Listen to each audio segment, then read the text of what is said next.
breath. And then we exhale. Gently opening our eyes. And just for a moment, have your palms facing forward. So the thumb is the regulator of our elements. The air element is in our index finger and has to do with knowledge, but also with thinking and overthinking.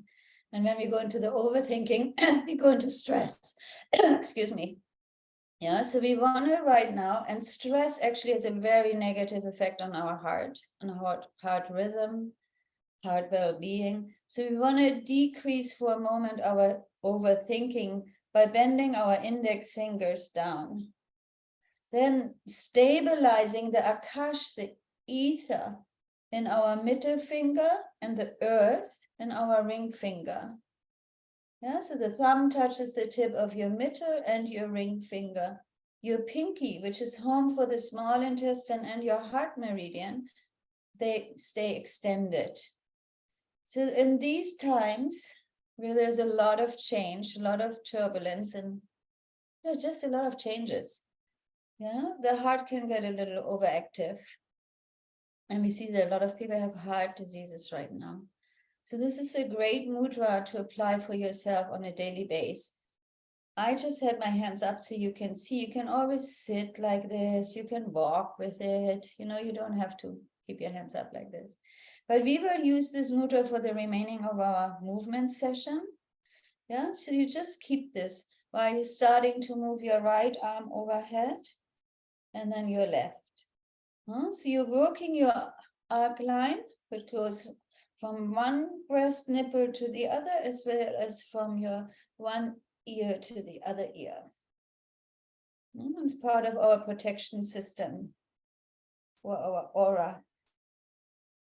So we're loosening up through our shoulders, we're finding our breath.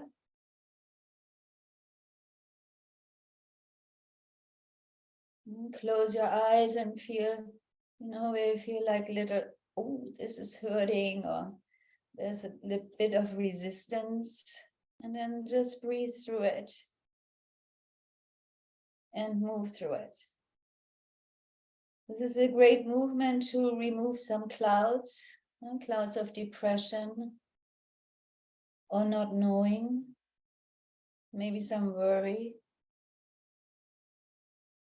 Worry, like overthinking, they go together, they affect the heart center. And will eat away our joy. And that's the last thing we want. So just keep moving.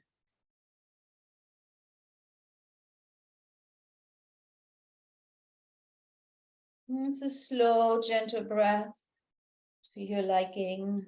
In and exhale only through your nose.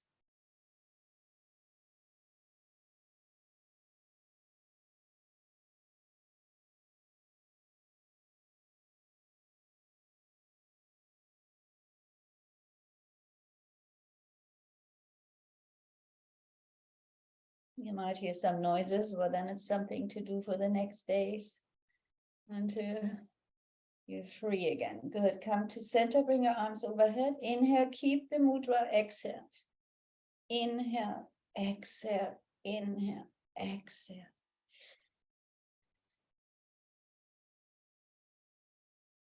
And with the mudra, as I mentioned before, we decrease the thinking and we stabilize the earth, the trust within ourselves. Connecting it with the akash, the space that surrounds us.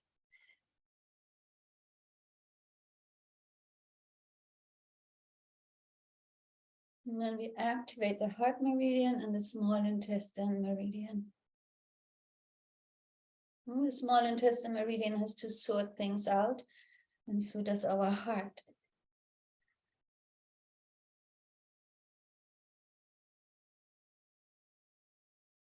One works on letting in and the other works on letting out.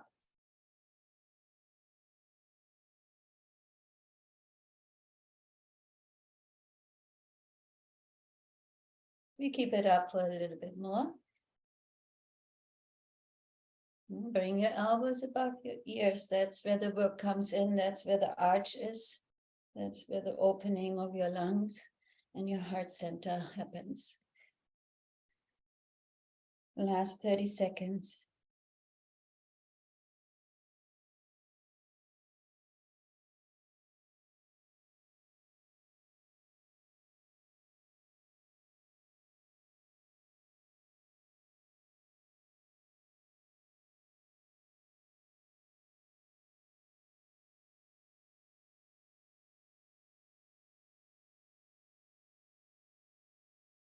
Good. Now bring the arms out to the side. Keep the mudra. Inhale left, exhale right. Keep your arms straight. You're twisting from the base of your spine. Taking your head with you, palms facing forward in the mudra.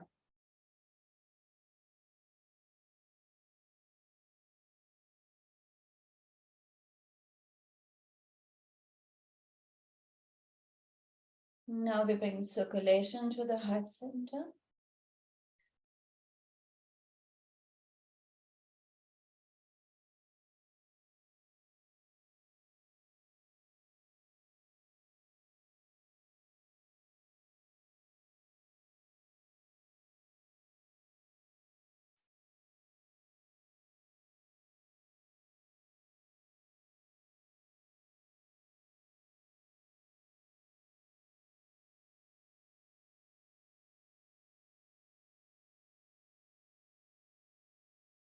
So we do 1 more minute. Twisting is crucial.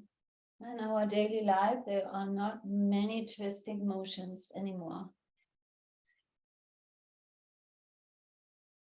Keep your arms nicely parallel. I know gravity is pulling on them, so you press against.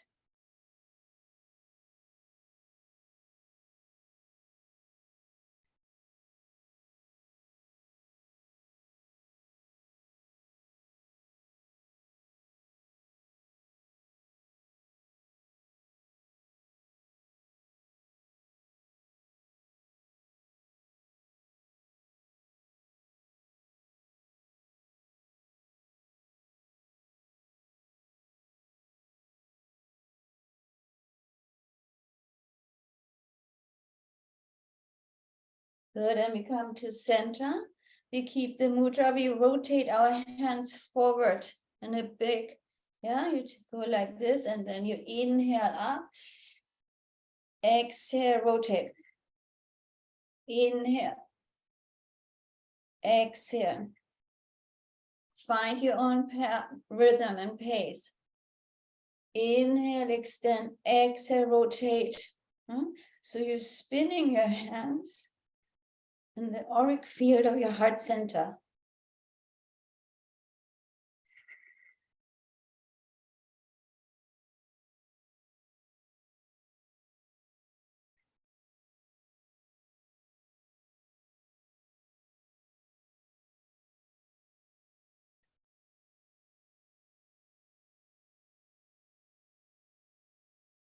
Strong inhalation and powerful exhalation.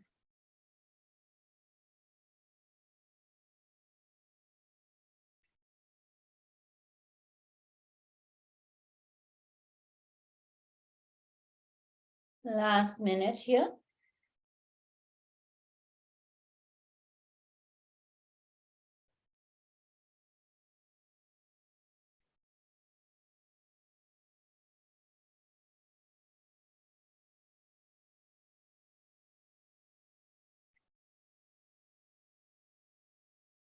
We need more air and more prana. This is wonderful to do.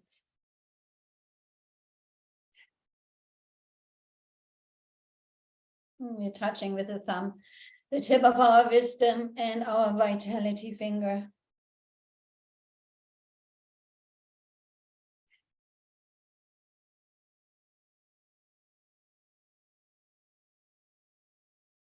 And let's all do 1 more round.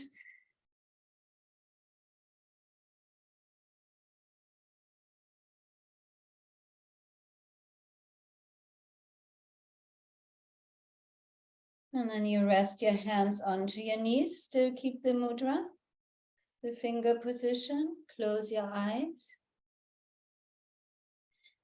And inhale through the curled tongue. So you stick your tongue out, you curl the tongue. If that's not accessible, you just round your lips, yeah? And you suck in air as if through a straw.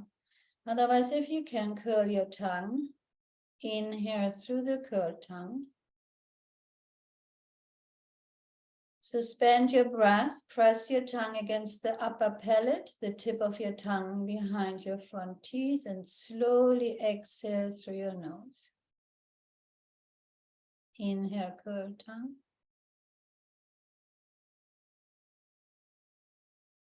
And exhale, nose. Mentally take charge of your pinkies. They might bend by now, so keep them nice and straight.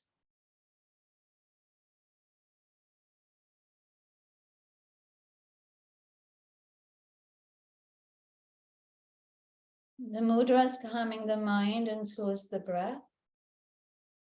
And the breath is also calming and cooling our emotions.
And just regulate your breath in and exhale only through your nose. Keep a mental focus between your eyebrows. Keep the mudra.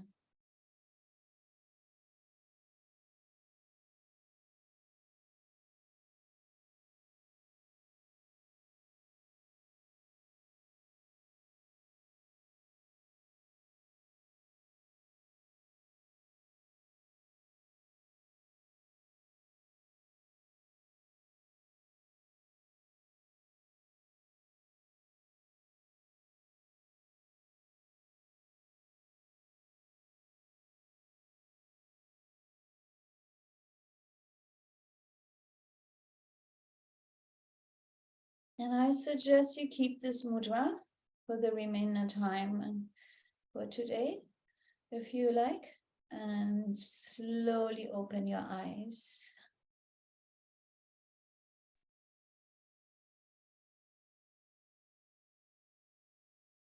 Thank you, Siddhi. If you need to, if your hands are feeling a little cramped or something, you can shake them out and start again. Siddhi, would you just give the instructions again, because several ladies joined after you had given them for the mudra, so that they know we don't have to hold it during my talk, but we will be using it again at the end. So if you want to hold it, that's great. Yeah, so this mudra, if you have a heart issue, you want to hold it for 30 to 45 minutes, yeah, on a daily basis. And you can do it by 3 times 15 minutes or 4 times 15 minutes. You don't have to do it in one sitting. The longer, the better with this mudra. So index fingers are pointing down, thumb crossing over your index finger, tip of your thumb touches tip of middle and ring finger. And you have to be aware that the pinkies, they tend to go like this. That's not what you want. You want to activate the heart and small intestine meridian. So make sure it stays straight. And then you can keep this mudra on your knees or wherever you like to rest your hands. Thank you. Hello, lovely ladies. So I first want to compliment all of you on getting this new Zoom link. Getting ourselves to rethink a link is not that easy. And this one is good for the next 40 weeks.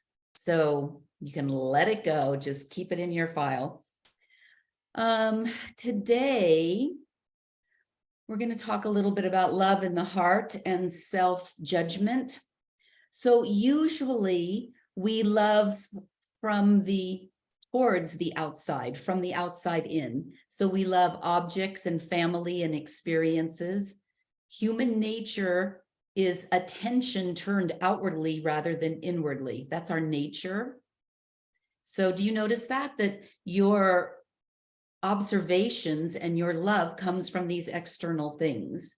Usually it's people, and maybe it might be really good food or something, but we have our attention placed on outward experiences and activities and things. And noises, stimulus, demands, they all come from the outside and they occupy our attention. And it's considered a search to look inwardly. If we read the spiritual writings, we'll talk about the spiritual search, the inward search. So somehow it's been put into our mindset that inwardly isn't necessary. Our inward world, our interiority is not necessarily so obvious to us that we have to go in search of it.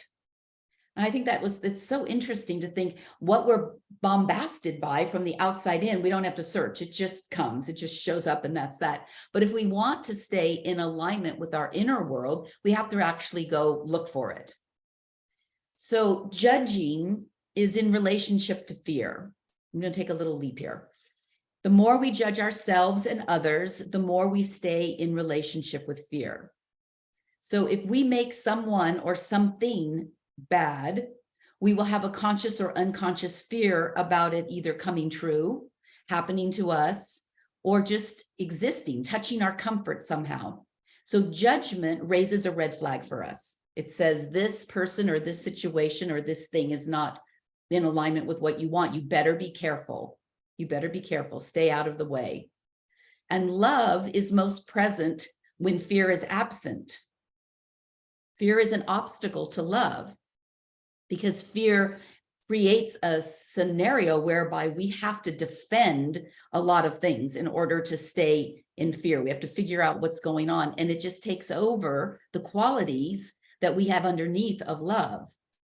So if we really want to understand love, we have to understand that we are not that fear that we are projecting.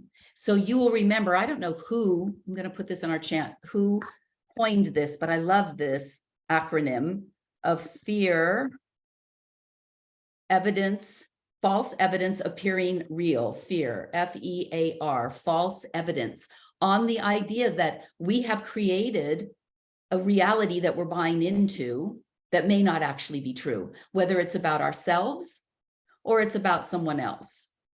So the beauty, if we look at this differently, and we see that the beauty of some fear of us in some way that comes up, it offers us an opportunity to look at what's been revealed and decide how we want to refine or improve the subtleties, what needs attention in us, or what needs to be let go of because it's not truth. We've made it up. It's false evidence appearing real. We have to use our discernment, and we have to be really clever, because our mind is really clever, and it will create all sorts of situations that we can buy into without uncovering the truth of them. So there's a huge liberation in acknowledging and efforting towards a refinement rather than holding a behavior and a belief at bay, like holding it out here. If we just let go of that wall we put up to be able to sustain behaviors and beliefs, we don't even question it, we just put it up. If we remove that wall, there's this sense of freedom and spaciousness. As soon as we drop a presupposition that we have about something, all of a sudden there's an opening, a flooding of possibility. We contain ourselves by allowing these ideas that may be false evidence appearing real, allowing them to perpetuate themselves. It's our responsibility, if we want to live in love and be love, to dismantle these beliefs and these systems that we have been buying into without even questioning. We really have to look at what is the truth of something. And if there's a refinement that's required, no problem, fabulous, let's go for it. Let's take this opportunity for us to refine ourselves. Life every day is a refinement. How am I refining my patience? How am I refining my observation and my awareness? How am I refining my responses and reactions? It's not because we're so bad and that we have to throw everything out. It's a subtlety. As you become more subtle, the refinements become more necessary. Because now a misbelief or a judgment is going to impact you more when you're more subtle than when you're gross. When you're on a thick, earthly, staying in the body way in your life, you don't have to worry so much. You can just continue to believe what you want and you can solidify yourself in that. But when you become more subtle and more luscious and juicy, which we are, then the refinement is really required so that the flow is there. The refinement is required so the flow is there. Otherwise, we stop the flow. And when we allow the flow to go, it continues the circle of awareness and trust and surrender, the words we keep coming back to and we keep going over and over. We want to be in a place of awareness and trust because then we can ultimately surrender. And I don't mean like just give in to everything. I mean not have these presuppositions and these ideas that stop us. We don't need to be stopped. We need to keep on expanding and holding space for this incredible life that we are being given the opportunity to live in an embodied form. This is a gift. And for us to contain it so that it's more comfortable is, well, it's diminishing what the gift is. So for us to be able to step into the fullness of that, we have to be able to refine ourselves and become more subtle. That's why we do the breath work. That's why we hold the mudras. That's why we chant the mantra, because we're refining our system. So we're going to try a little practice now. So if you've taken your hands out of the mudra, then put your hands back into the mudra and just leave it on in your lap or on your thighs very gently and comfortably. And let's close our eyes. So I want you to visualize a closed lotus flower in your third eye, as though that lotus bud is just sitting right in your third eye. And I want you to begin chanting very softly Om. So you have this visualization of this beautiful little tiny closed lotus bud, and you're chanting Om. And continue chanting until I give you directions for something different.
Now, keeping your eyes closed, I want you to shift from chanting Om to humming Om, softly humming Om while you're visualizing this lotus flower slowly opening up to its peak of blossom.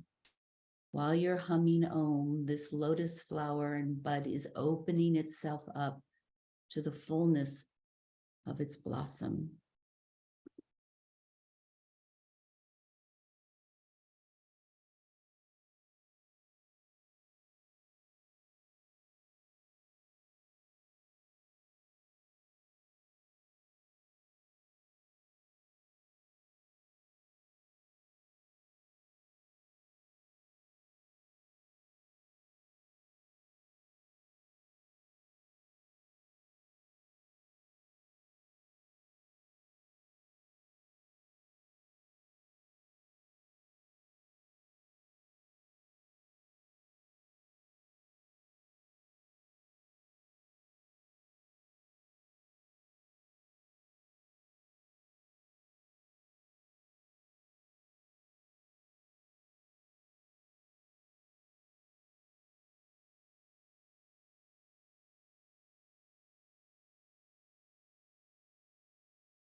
Now you can slowly stop the humming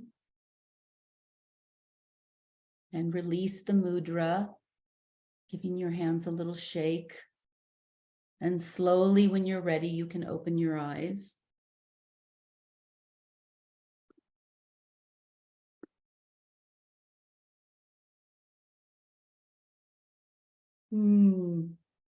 So I don't know about you, but I felt that vibrating in my heart, that humming, that initiating our vocal cords in that way creates this whole thing that's happening between our throat chakra and our heart chakra. And Om, being the primordial sound of creation, engages us in that truth. This is a great practice to bring up whenever you just feel like you're off balance. You've gotten out of the grounding that you want to be in, and you would like to be able to tap back in. You can do this we did it for 3 minutes for each. You can do it less than that, but holding this mudra and allowing that Om, that primordial sound, to penetrate into our heart space from our throat, which is the space that so many women, that chakra, so many women have trouble with, that the articulation of our truth and what we need and what we experience into the world. So connecting that throat chakra to our heart chakra so that we're coming from love, but we're also speaking our truth. This is really powerful and really important for us as we move into this next layer of subtlety. We can't afford to continue allowing the outside world to dictate our inner situation. So this week, I would like for you to use the affirmation. I will put it on our chat. I can use love to transform fear. I can use love to transform fear. And this applies to everything. You can choose any one thing that's in your life that you would like to be taking on as your challenge, or you can just let life come as it comes and recognize that when you're sitting in fear, false evidence appearing real, that you can use love. You can connect to your voice and to your heart and speak your truth. And you can refine the subtleties of who you are so that you're operating in a different paradigm, which is what we want. I can use love to transform fear this week, ladies. Thank you, my dear. Come any mudra you prefer.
We gently bring our palms together in front of our heart center.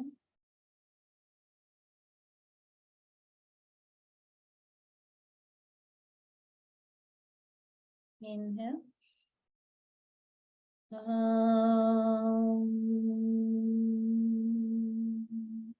Shanti.